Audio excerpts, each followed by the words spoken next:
Psaume chapitre 1. Nous commençons au verset 1. Heureux l'homme qui ne marche pas selon le conseil des méchants, qui ne s'arrête pas sur la voie des moqueurs et qui ne s'assied pas en compagnie des moqueurs, mais qui trouve son plaisir dans la loi de l'Éternel et qui la médite jour et nuit. Alors, mes bien-aimés, ici, le Seigneur dit, vous êtes heureux si vous ne vous arrêtez pas sur la voie des pécheurs. Nous reconnaissons que la voie des pécheurs, c'est cette voie-là qui va à l'encontre de la parole de Dieu, qui fait la volonté du monde. Mais la parole de Dieu nous fait savoir dans le livre des Hébreux, pour nous qui sommes déjà dans la maison de Dieu, nous sommes heureux et seulement si nous gardons les choses qui sont écrites.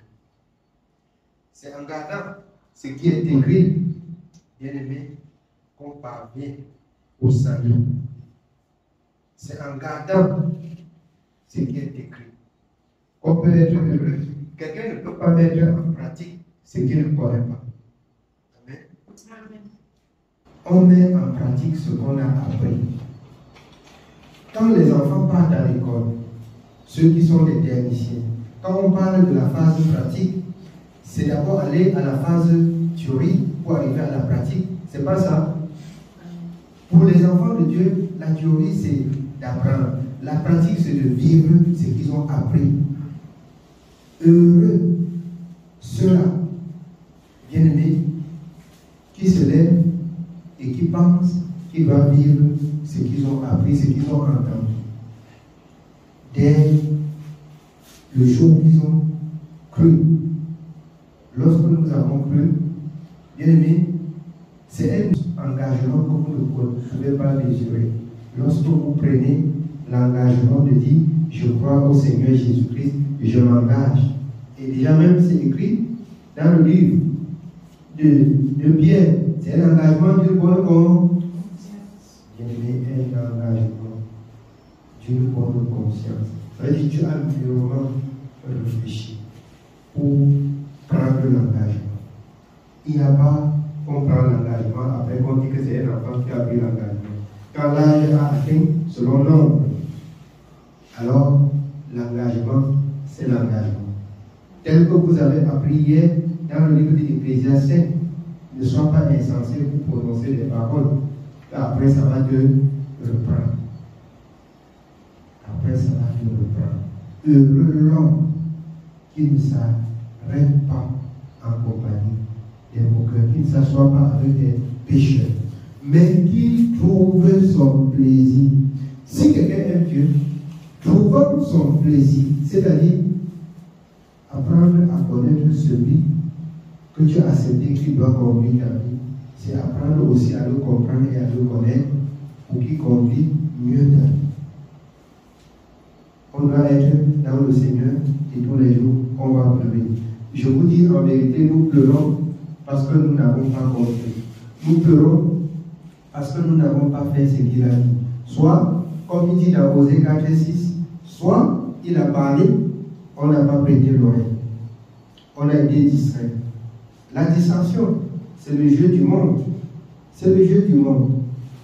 Soit on court pour l'argent, soit on court pour des choses quelconques. Et alors, quand Dieu parle, on n'est pas là.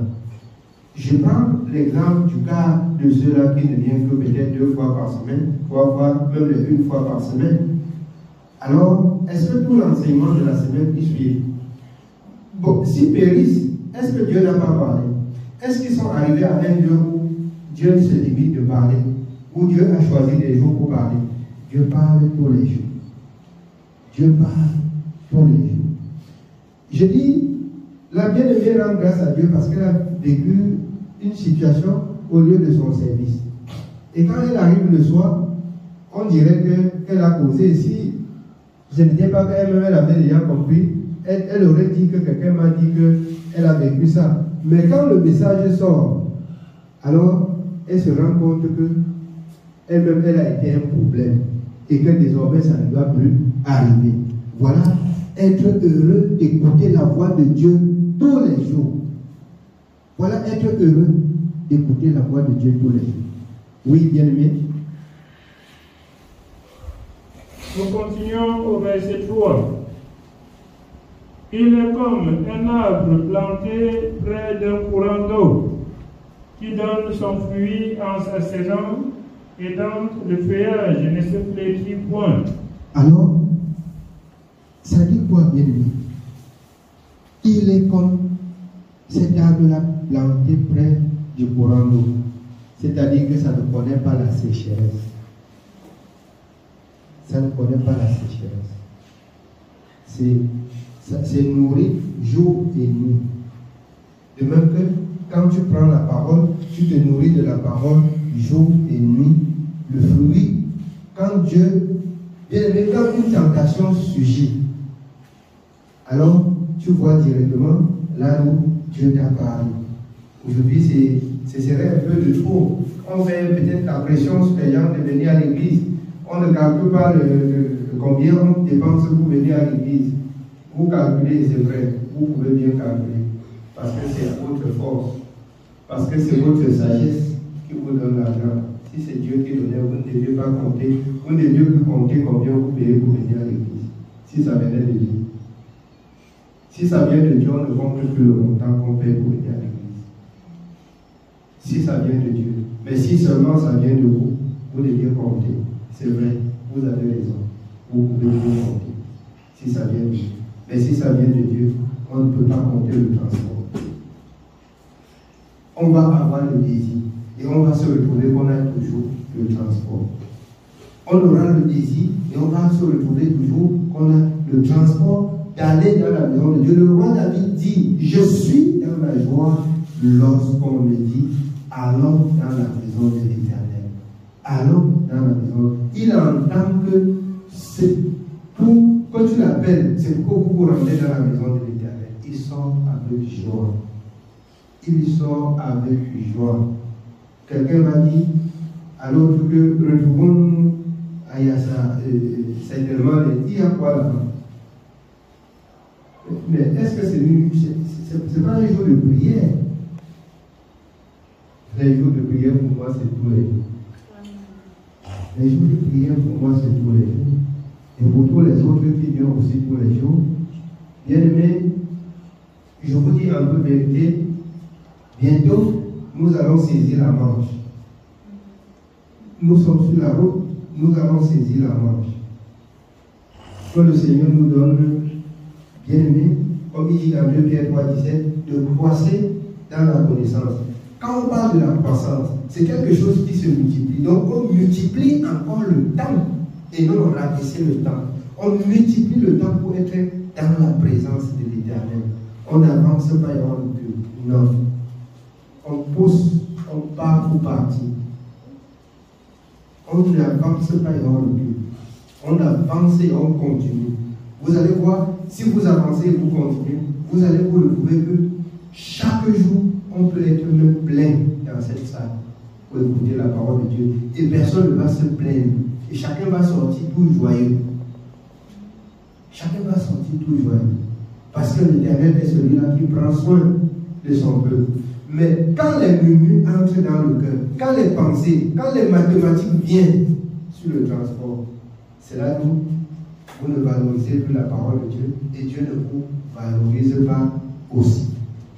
J'aime ceux qui m'aiment. Dans le livre de Proverbes, c'est le Seigneur qui dit, j'aime ceux qui m'aiment. Ceux qui me haïssent aiment la mort. C'est pas ça? Si quelqu'un aime Dieu, il doit aimer être dans la maison de Dieu tous les jours.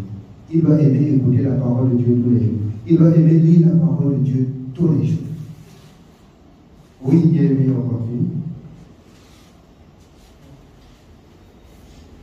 Tout ce qu'il fait lui réussit. Il n'en est pas ainsi des méchants. Ils sont comme la paille que le vent dissipe.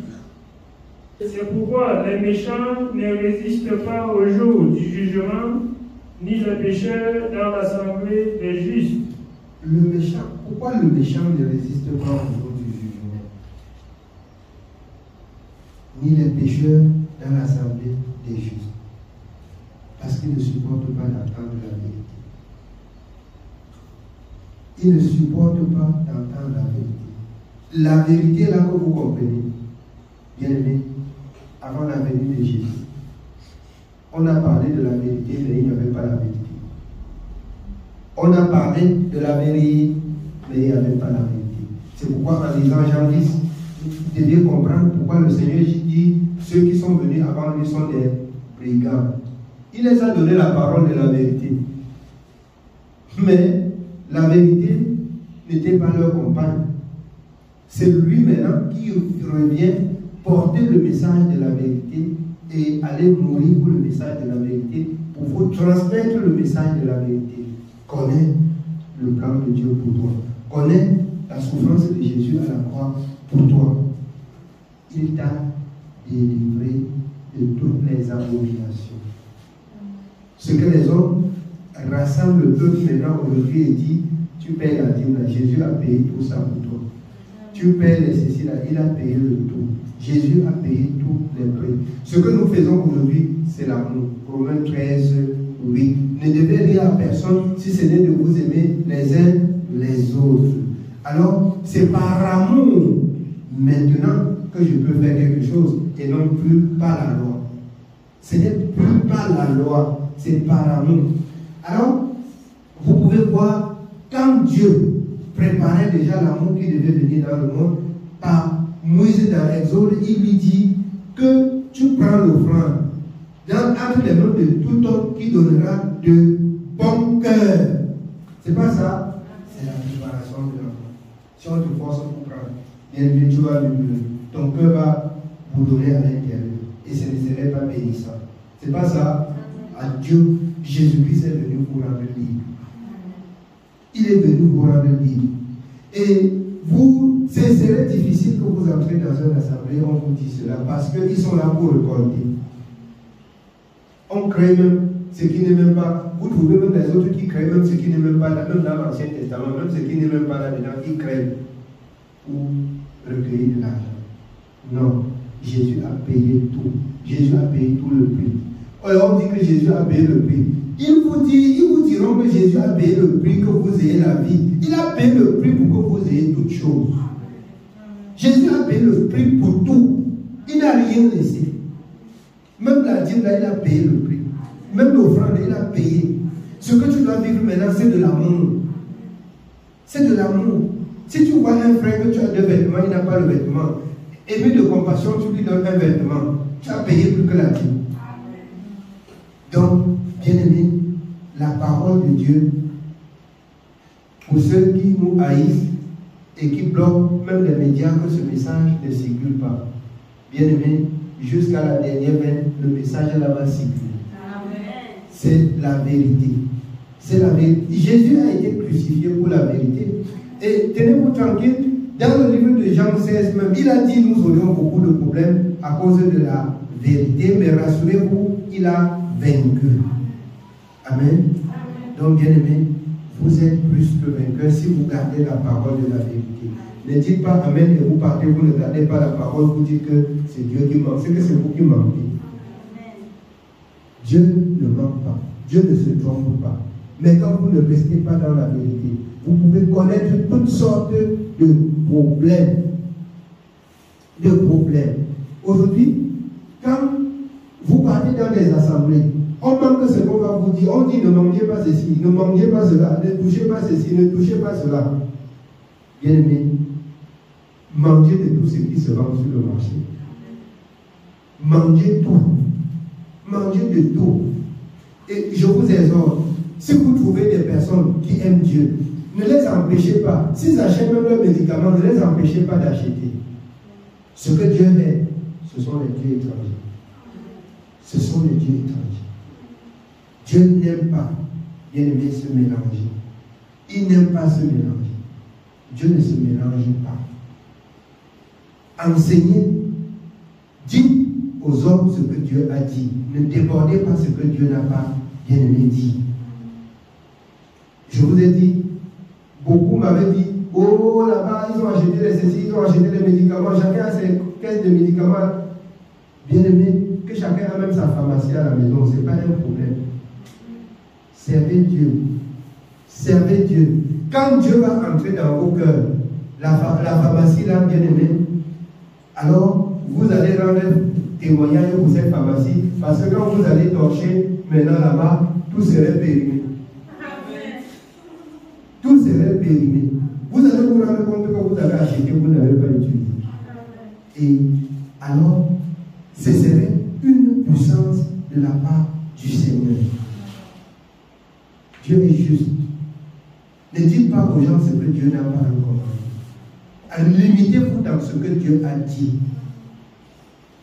C'est pour ça, bien aimé, qu'on ne doit pas aller au-delà de ce qui est écrit ou en dessous de ce qui est écrit. On dit aux gens ne fais pas ceci, ne fais pas cela. D'autres enseignent que le Saint-Esprit, quand on a baptisé, on a une fois reçu. Je rends grâce à Dieu. On va en parler même de ça demain. Si le Seigneur permet. Si c'est sa volonté. Tout le message. Et ce que je vais vous dire, c'est cet esprit de la vérité qui fait en sorte que nous avons des guerres, même des guerres dans les réseaux sociaux. Et je vais encore dire au monde entier, pour ceux qui doivent écouter, que Jésus, c'est l'esprit. Si vous avez l'esprit de Jésus, ça y est, obéissez à la parole. Cet esprit-là va manifester sa force. Cet esprit manifeste sa force. Et il n'y a personne qui va s'opposer à vous. On peut vous combattre, mais on ne va pas vous atteindre. Parce que l'esprit-là, c'est l'esprit de force, c'est l'esprit de sagesse, c'est l'esprit de crainte de l'Éternel, c'est l'esprit d'amour, c'est l'esprit de fidélité. Si vous avez reçu cet esprit, demeurez dans ce que Dieu a dit, et cet esprit bien-aimé va manifester sa puissance. Les hommes croient aujourd'hui que dehors là, ils sont très forts, ils manifestent la puissance pour chasser les esprits, pour faire ceci et récupérer l'argent. Non, aucun homme n'est puissant. Aucun homme sur la terre n'est puissant. La puissance de Jésus se manifeste dans l'obéissance de la parole. Si vous obéissez à la parole, la puissance là, maintenant, elle se manifeste. Vous pouvez ne pas obéir à la parole ou vous mourrez. Et on va dire que dans l'église, Dieu ne parle pas là-bas. Dieu parle, vous mourrez par vos péchés. C'est vos péchés. Afin que ça retourne la parole dans Ésaïe 59. Amen. Que l'Éternel nous bénisse. Nous arrêtons jusqu'ici pour ce soir. Amen.